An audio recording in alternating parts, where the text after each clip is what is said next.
going to be great. Hey there. Bob from Oregon, Wisconsin Gardener. Welcome to the OCG Fam Show. To you, my YouTube buddies. What's going on? Let me know in the comments. We've got viewer questions with Scott. Am I talking too fast? And loud. I'm sorry. Brutal. What? Brutal loud.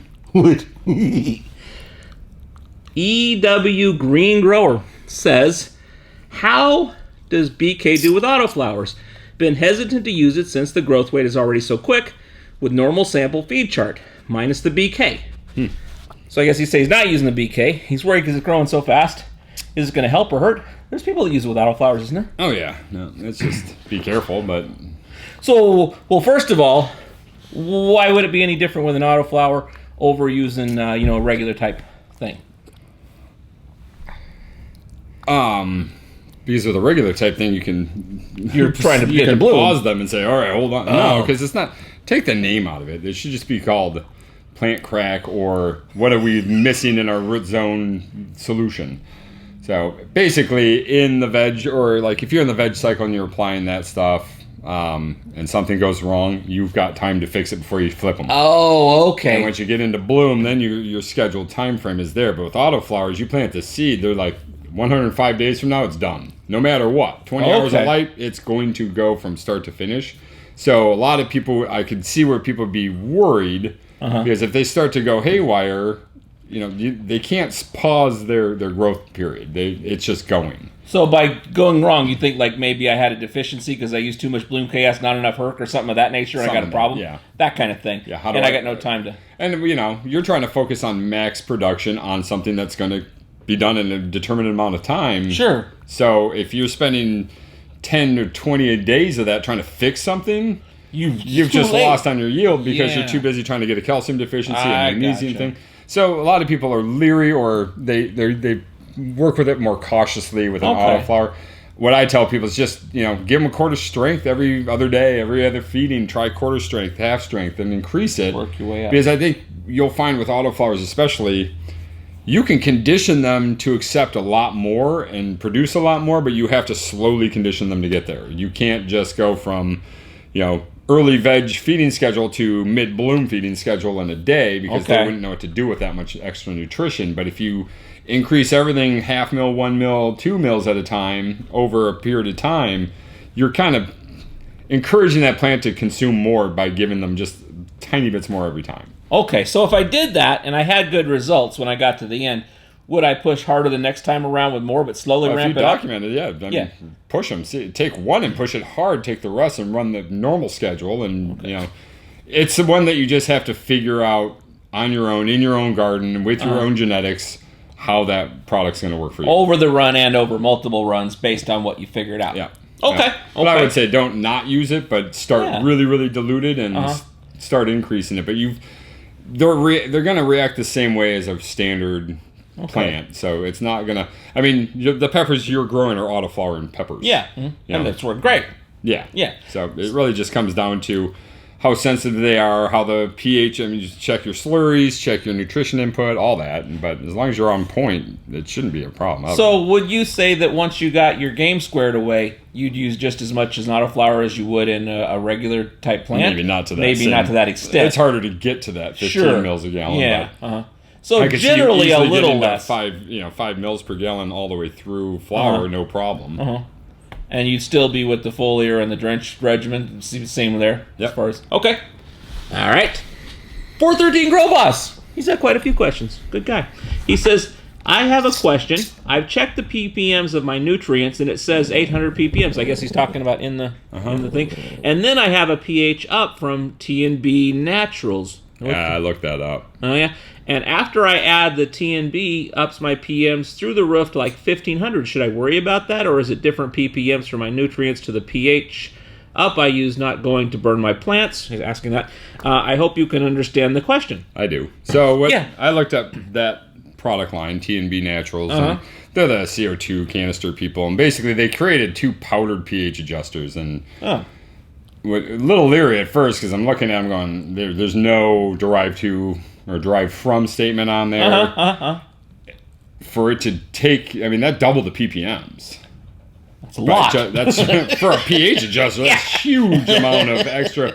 And yes, that's something you should be concerned about, because that 1500 now, I finally got all the way through. I can't find the label. Even on their website, it doesn't show me the actual label. I finally found somebody who'd take a back picture for me, and it's potassium hydroxide. Okay. So potassium hydroxide will jack your pH up super fast. It will also create, I mean, a lot of people that have these issues with these super kelp blast products. Yeah. Okay. Again, that's a potassium hydroxide giving you that high potassium kelp mix. The downfall of high potassium hydroxide is, the hydroxide will destroy proteins, destroy amino acids. It's hydroxides inject water and rip things apart and destroy them. Like, if you really want to get rid of a bunch of human beings, you put them in a vat, put a bunch of hydroxide on them, they just melt. That's what, it goes until water's gone. Okay. So hydroxides are tricky. Yeah. One way to tell is to take a little bit, put it on your back of your hand, add a drop of water. If it burns, it's literally the reaction of it pulling in energy and reacting, and that energy is being released in heat. So when you mix that into the solution, I bet you your water got warm from that, just from the reaction. We've seen it here before as we were stripping things back in the day. We'd try to strip humic acid from worm castings with a hydroxide, calcium hydroxide. Same thing. It just heats the whole system up and then cools back down, and then it goes away. The hydroxide will become traceless, but the reaction is aggressive. Okay. But you basically are putting in 700 parts per million of potassium on top of the 800 parts per million of the blended fertilizer. So I'm not a fan of that with our line. If you were using that with a synthetic mineral-based line, that's a great, affordable pH adjuster, and it's not going to harm the salt-based or mineral-based products because there's no proteins in there to destroy. With ours, it will harm the hydroxides, and eventually it'll just make our nutrition less effective. Okay. So that 700, I'd be leery just on burning plants, period. Just from that itself. I mean, you just added 700 parts per million of potassium. Yeah. So much more ppm of the nutrients would not be as you could do 1,500 of the nutrients and never burn, but 1,500 and half of it being a potassium hydroxide, you might run into potassium toxicity. Okay. And that's something just to look for. When you start to think you have potassium deficiency, then you might want to just look straight to the toxicity level, because they're very similar. Okay. But that's what I'd be guessing. Your next problem will be potassium toxicity. So, no, not so much with this thing. Or a lot less and add in. See, ours is the limestone, so it's a calcium limestone that or bicarbonate from limestone that we're trying to add more calcium in as another food source for the microbes in the plant. So by design, I would use ours. Of course, it's ours. I mean, but I don't even promote our pH down. So yeah, I would honestly source ours out for working better with our line. So you'd say with this line in particular, as opposed to others, the up is part of it. It's important to it, whereas the down is like... We can't just call it a food. I mean, or else we would. If we knew what everybody's pH was when they mixed up the whole line, we would call Olympus a food, and you would just add it in at X parts per million. If pH wasn't a situation. But we use it literally for a pH adjustment, hoping that every grower that we talk to has to use it. Right. Not all of them have to. And then when people ask us about pH down, it's the opposite. It's like, just go... Ours is a phosphoric, citric, and go get fulvic. whatever, But you can go buy, I mean, like I said, you buy Advanced Nutrients has a 55% phosphorus. 2 drops will drop your pH down 2 points. I mean, it's just acid. So, but this is a little different. We'd prefer calling ours a food source. Versus, but its utility is for the pH. Yeah. Okay. Anthony Snell, would it be a problem if I use Nectar for the God's nutrients with, it says FF, I assume Fox Farm? Yep. Soil. If not, what would you recommend? So, can he use the Fox Farm? If he can't use that, what would you recommend? Oh, he can. You can use it in any soil. I mean, basically, there's a way to fix every soil out there. So, including ours. To that end, you'd probably just do some kind of slurry test at the start of the thing and figure out where you're at, or do a preventative flush. The hard part with the original, take a first slurry test. The downfall is that's your first fresh, 1 week after planting, that's going to be a different number. So you don't have any idea where you're really at. But it's nice to know that if you're at 1,400 parts per million with a pH of 8, you probably want to look into not planting into that mix just to get going, because you're going to have issues from the get-go. But I would do one at the beginning, one a couple weeks in, a slurry, and just make sure your numbers are on point. Okay. What we do know is that people in like ocean forest, for instance, they end up tending to use a little bit more Herculean because of the reaction of what they put in the fertilizer charge.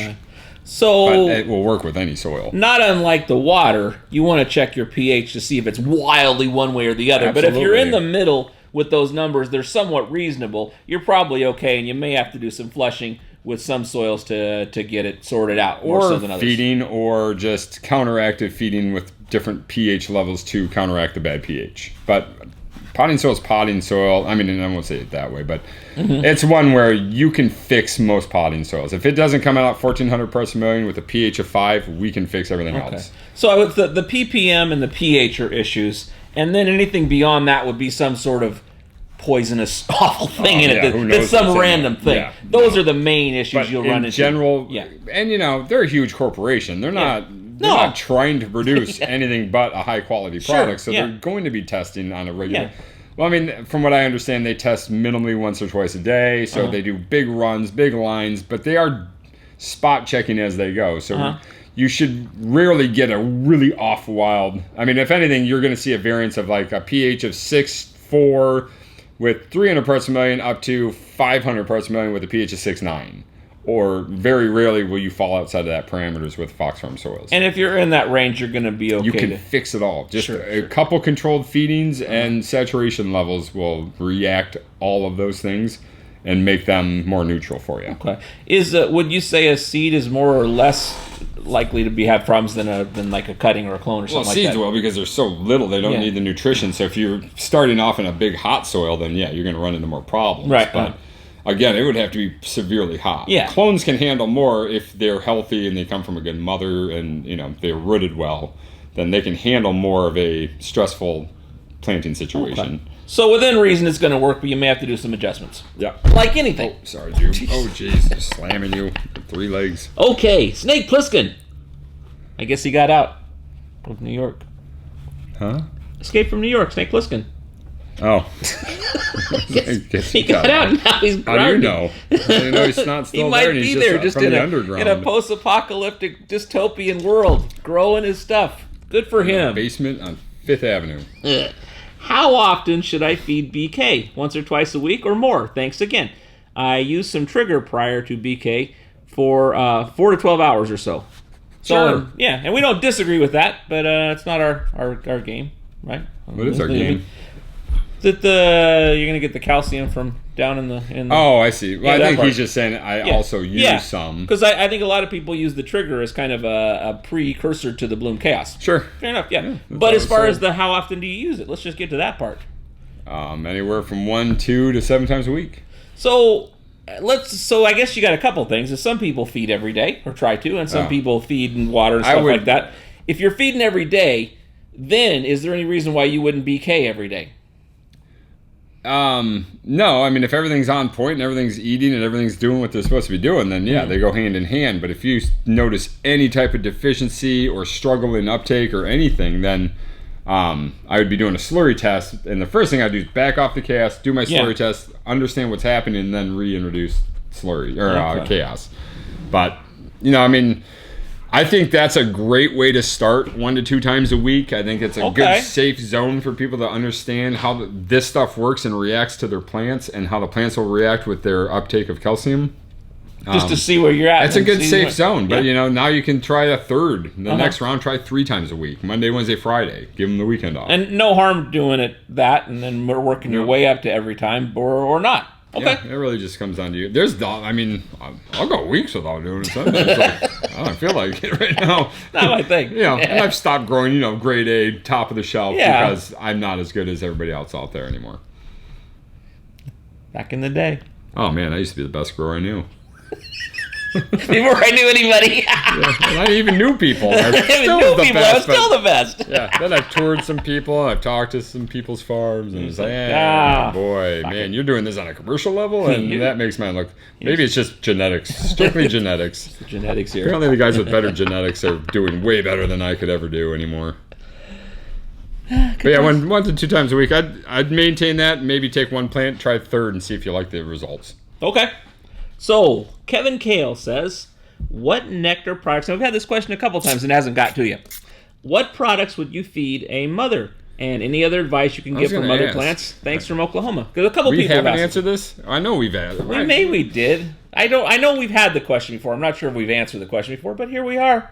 So for mother plants, and I'm pretty sure we've talked about this. Yeah. But we basically just do the simple program or the Spartan. And like mid to late veg, depending on how big and how healthy it is. And it's a snow badger. They're elusive. Only in the Pacific Northwest. They don't like snow. No, but they're snow badgers. Well, yeah, it's just a color thing. Yeah. Anyway, so the Spartan regimen is ideal because it's keeping all of your basic foods there. Yeah. I mean, it's your Medusa, your Gaia. You're giving them all the nutrition they need. The Herculean keeps the roots developing. It keeps the cells strong. So what am I trying to accomplish with a mother plant? I mean, beyond the obvious. Health. Yeah. Alive. Keep it alive. Vigor. Yeah. And, basically you want it to be able to go in and out of explosive growth. Sure. And so a lot of people end up having hardening off or they get woody stems too high. Yeah. Makes it really hard for cutting. So you want to keep them not explosive growing all the time because if you keep cutting them back, you're always getting back down to wood. Sure. So you want to just keep them healthy like a big healthy house plant. Okay. So really basic general foods. Now, the week before you're about ready to go to take a cutting, then I up some nutrition. Like you either up the Medusa or go get Pegasus. Hit them good with Pegasus. Cool. Yeah, come on over. Sure, come on. Yeah. Can you just put me on the floor? I'm a snow badger. Yeah, that's what I'm saying. I knocked his leg off. Oh, shit. So why wouldn't you just use one shot? You totally could use one shot as well. Okay. That'd be like putting Gaia in all the time. So one shot's nice. The downfall is you can't control the growth spurts of one shot. So if your plant's like, damn, this is good stuff, they grow. Okay. Then now you're stuck with growth that you're trimming back when you're not necessarily in a cloning cycle. So what I like is to keep them in stasis once a week feedings in a healthy potting soil. Keeping them just green and the nice new lime green tips, or not lime green, but just more of that Kelly green growth at the top. And then a week before you're getting ready to go, doing a lot of foliar feedings, at least twice a day, and a good root drench with like the Pegasus or higher levels of Medusa and Athena, something to give them more N to start an elongation process. Once they start to elongate, then you take your cuttings from there. So if I was looking at my feeding schedule, would I use the early veg feeding? No, mid to late. Mid to late, and you'd be in And again, it's if you got a big 1-year-old mature mother plant, then you'd better be at the late veg. Okay. Because basically, the bigger, more mature they are, the more nutrition they're going to need to stay healthy. And how would I be? Would I be leaning towards more Herc, less Herc? I would literally be just running the 1 to 2 tablespoons, so 15 to 30 mils. So a fair amount, but I wouldn't be pushing it. No, you don't need to push it. You're just going for root development, cell development, and structure and health. All right. So you're not trying to blow this thing up. You're just trying to keep it super green, super healthy, and then when you're ready, you do the foliar feedings, get it to elongate, and then take your cuttings. What would I be foliar feeding with? With the Pegasus, the Athenas.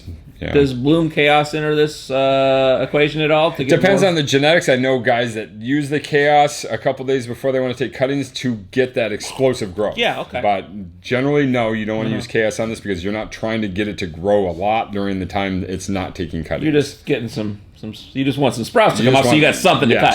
Sprouts, and a lot of guys like internodal spacing when they go to take cuts, so they're not stacking. So you don't want to foliar feed too much Chaos no matter what, because we stack flower sites when we foliar feed, but when we drench it, then it puts all that energy into lateral growth. So a week before you're getting ready to cuts, you put a little Chaos into the water that you're watering with, and they explode grow. So do ultimately at some point years down the road I get to the point where the the base of the plant is just too mature to for sure, and woody and gross, and that's what it has. All plants have a life cycle, and that's what I'm trying to avoid. Is just that I'm trying to keep it kind of. Yeah, and a lot of people, what they'll do is, they'll get 6 months to a year out, then they'll take the new cuttings, make new moms, and then flower out the mom. So if you have a mom for 8 years, wow, good for you. But I can't imagine it's producing well. Might not be the most. You might have been better off to. And do you feel like you're not losing so much by each generation? Is it kind of wanders a little bit? Oh, I think most breeders will attest to it. That I think always my very best crop is always that seed crack one and dones, and then every clone from that gradually gets less and less and less into where. It just is a different content, different quality, different concentration. Do you think it wanders in some direction or wanders just all over as you go? It's breeding. So once you breed, you're losing something and gaining something. Yeah, sure. And so that same thing with time, those things you've lost and gained will start to slip off into those same realms. And only because you're tiring out the genetic. And this industry knows well about, genetics that are tired. Yeah. The old things that were like back in the day, like, it's not as good as it used to be. No, it's not. No, but now we call it this. Yeah. So now it's good again. It's good again. It used to be called this, but today it's called that. Just change the name. Yeah, once it goes wrong, just change the name and call it gas. Okay. Travis Torelli, what's up? Hey there, Bob. I had a question for this week about bloom chaos and pruning. Now, he's asked this question before, and we did not get to it, I'm pretty sure. I prune very aggressive. Schwazing? He schwazes. Schwaz. Day 1 and 21 in flower, almost to the point of stripping them bare. I feed with sugars, Aphrodites, and micronewts, Full On and Zeus. After these extreme pruning sessions, and they bounce back just fine. I was curious if the head assassin thinks that this would be a good time to add bloom chaos and some herc for quick cell growth, or better to wait until they bounce back before and apply the BK. Better to wait till they bounce back to apply the BK. I get great results from this pruning technique with better light penetration, also new happy growth for plants last stage, and I think most importantly increased airflow. Myself and others who schwaz at these times haven't seen powdery mildew since. Thanks for the insight and keep it weird. No, I mean that's a good. I know a lot of guys that do that same style. I've never heard schwazing, but that's sweet. Learned something today. Chalk that up. I thought I was gonna get through a whole day with being dumb. So I almost made it. Damn it! Now I'm the guy that's smartening up with the fancy. Well, when that went in, something else went out the back, probably. Well, that's a constant. I think I just got a hole back there. I just need to cork it. The shit fell out, and now it's just running diarrhea out the backside. So would you do the bloom chaos at that point? I wouldn't, just because your plants now, and again, the cool thing is you're promoting the cell growth by pruning. And plants, when they're pruned, it literally triggers the growth response in all plants to survive. So your fingers or scissors, but your fingers are manually creating that growth spurt. Yeah. I would wait until you have that foliage, you've got that going. Everything else you're doing, I mean, it's not broken, Travis. I wouldn't fix this yet. I appreciate the question, but I'd wait until you've got really good new canopy nublins that are forming, little tiny leaves, and then you can start slowly introducing the chaos back in. But I wouldn't do it before you get the beginning of a canopy, because you might, the plant could just try to recover faster than the plant can produce the plant's leaves and the cells, so you might actually get to a mutation process. And what we need is in the leaves, right? The calcium we're working with is in the leaves. Well, no, I mean, all the stuff he's putting in as those leaves are forming, that's where the calcium's going. Okay. But we don't want to give that any more energy or force the plant to look for energy when it doesn't have it, because there's nothing storing the energy from the light penetration. So once they start gathering light, they're the solar cells. Yeah, okay. So once they gather, and they are gathering energy again from the light, then you can start introducing the chaos again. Heck of a good question, and I would wait. Personally, I would wait. Personally, I'd like you to try it and tell me if it works better the other way, but who knows? That's your grow. I don't think it'd be horrible detrimental. I just don't think you're going to get the benefit you want from that.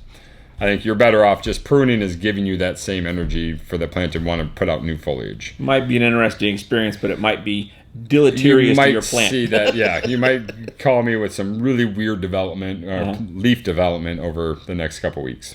Okay. So we'll see, but Next question, same guy, Travis. He had one more question, and it's about the Kraken. We're going to talk about the Kraken next week, but we can do this. You can start. I have a question for the Big Kahuna about the Kraken as well. I was told that the crab and shrimp meal were very effective in easing transition stress during veg bloom flip, especially with picky varieties. Is there any validity to this, or are the garden store reps just blah blah blahing? Depends on who your garden store They rep are, is. so it might be both. Yes, both. Depends on your store. If you're west of the Rockies, probably not. They're probably telling you the truth. If they're east, it's a sales gimmick. No, just kidding. Yeah. Well, first off, the Kraken is not a meal. I mean, it's just pure shell. Yeah. Because a lot of people get that mixed up that, you use crab meal. Well, crab meal is like a 5-1-1 nitrogen to phosphorus potassium. Now, would that be like the shell That's and then some of the like, meat I that's got stuck done. to it? No. It's like what you wouldn't give to people. Everything Yeah, that's it's left. like post-crab meat in a can. They take the rest of that crab meat and shell and parts and guts, and they grind all that up, and that's crab meal. Okay. And shrimp meal is like parts of the actual body of the animal, but that will have a nitrogen and a protein. I got you. Okay. Ours is literally washed, steamed shells from the processing of. So when you go and get those big plates of shrimp cocktails, pre-frozen at Costco, well, those are the shells we're working on. Okay, No and it's meat. not just like even the leavings that were on there from when they peeled it off. That's taken away. because they use that and they use this, whatever. Don't they have like shrimp water and you ever seen those weird things in the Asian store where you're just like, who the oyster water? Have you ever seen the chicken? It's a can this tall, and there's a chicken in there. I've never had the guts to buy one, but it's a chicken. In that, I mean, not the feathers. It's just maybe. Yeah, I wouldn't. Chicken. Anyway, we could get in trouble if we're going on this conversation too long. Let's let it go. So that's gone. But so anyway, is this chitin? Well, that's what he's talking about. So chitin, yes, will help Yeah. with all of your transplant shock. It helps give the plant strength and energy.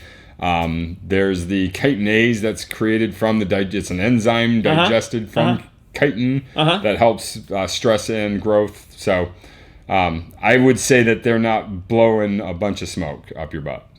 Fair enough. I think that's pretty legit. I think as a foliar, we see it, helping them store energy up there. So you do get that transition time that's a little bit more easy because they're not looking for food as the plants are trying to figure out the new light cycle. Yeah, okay. So I wouldn't say they're blah, blah, blahing you so much. So it's given it, at the very least, maybe a little something to chew on so it can focus on what it's doing instead of looking for... Yeah, well, and especially like you said, picky varieties, they can be a pain. And when you can dial them in, I mean, I've got a few growers that just won't get rid of a certain genetic because they're in love with it, but it's one of their biggest nightmares to work with. And that's it. Sometimes you find that trick and that tool. Kraken seems to be that tool for a lot of people. It's just a plant, a stress-reducing plant food. They seem to think. I personally like Gaia as my transition. Like if something's wrong or sick, besides doing the flush and the whole, slurry test, Gaia flushing is amazing. We'll get to that some other day. I got a Gaia question for you too. We can do that next time. What is it? Okay, well here's what I want to. On the feeding chart we talked about in the other video about the somewhat possible discrepancy between the bloom chaos and Herchter ratio. Yeah. But what was interesting to me looking at there is I was also looking up at the ratio of Gaia to Medusa. And we talk about how Gaia and Medusa, one is for bloom and one is for veg, but they're pretty consistent all the way across. Yeah. And equal in parts to them. Is there an advantage you think to be gained from pushing more Medusa, less Gaia, and then more Gaia, less Medusa as you go through your cycle? Well, I mean, if you are having nitrogen issues in veg, then you'd want to reduce your Gaia up your Medusa, and vice versa in bloom if you had too much nitrogen. But as a preventative... They have very similar products in both. They just have different levels of each one, so it's a matter of one's definitely designed more for a flowering cycle. Now, the reason in here, I mean, again, we go to 100 growers telling us this is what they use. So this just seemed to be the average. Honestly, Medusa being the nitrogen or the growth of our food line, that one would be better to reduce in the flowering, obviously, and then the Gaia would be to increase. But so do you think there's gold to be mined in that? I mean, you can try. Okay. I don't think there's enough gold there to mine it, but you could definitely mine it and try to nitpick it. So you could play around with that, But this is kind of a baseline, and then you might. Well, that's it. I mean, this is the baseline, and from there, you need to manipulate it for your grow. Not every plant is going to grow well on this early flowering cycle on a Roman schedule. It's just not. They're not all going to do the same. Yeah, sure. Kind of like our lunches today. We didn't eat the same damn lunch for a reason. Yeah. Because you have teeth. So that helps. All right. I think that's... No? Yeah? No? Yeah. Probably. I don't know. It's Friday. It's going to rain all weekend. Just stay inside. I won't have to walk the dog that way. He's just going to poop in your house. No, he goes out back to poop. He doesn't have to have a walk to poop. No. No, he'll just go out there and do his business. You walk him every day? Oh, yeah, pretty much. How far? 700 yards. That's like 20 miles to you and me because he's got those little legs. Well, I'm not worried about him. How do you measure 700 yards? Football fields. I understand that. You have 7 football fields in your backyard? No, I've been on a foot. No, I go out on the bike path there. There's a bike path. And is that marked off by yards? No, you've been on a football field, right? And you go, oh, it's about to there. So it's like 300 or so. It's like 3 football fields down and 3 football fields back. Well, that's because you can't even see past 20 yards because you got all those trees out there. I got no trees. I'm out in civilization. Yeah. With the good people. Not with the maniacs that'll shoot your ass. The good people. I don't know. I'm out with the good people who shoot your ass.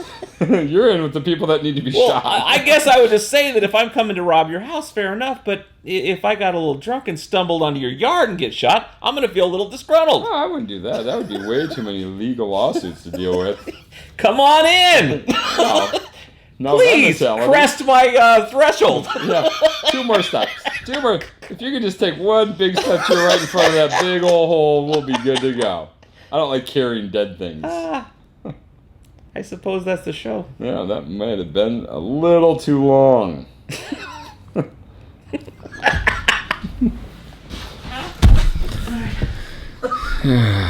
Good stuff. The OCGFAM show.